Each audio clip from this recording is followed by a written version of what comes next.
Turawan mulkin mallaka sun taɓa yin matsuguni a garin Fatika, wurin da har yanzu al'ummar garin suke kiransa da kamfani, kuma akwai wata lamba da suka bari a wurin.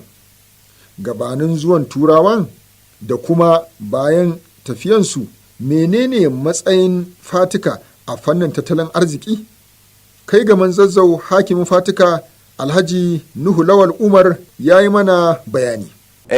A zamanin baya dai kamar yadda ka sani, tattalin arzikin kasar Fatika shine yaƙe-yaƙe, wanda mu shahararru ne a wajen yaƙi. Zamani ya zo, ilimin boko ya zo, muna daga cikin jama'a na farko wanda muka fara yin ilimin boko. 'Yan Fatika suna daga cikin irin su Alhaji Ahmadu Fatika sarkin fada, Alhaji Ahmadu Fatika sarkin malamai, da kuma irin su Balaraba Fatika, waɗanda yake shahararru ne wanda duniya ta san da su. A zamanin nan na yanzu wanda duniya ta canza, mu shahararrun manoma ne, wanda yake cewa ba mu da gefe. Yanda ka zo garin nan duk ƙasan gunduman Fatika noma muke yi.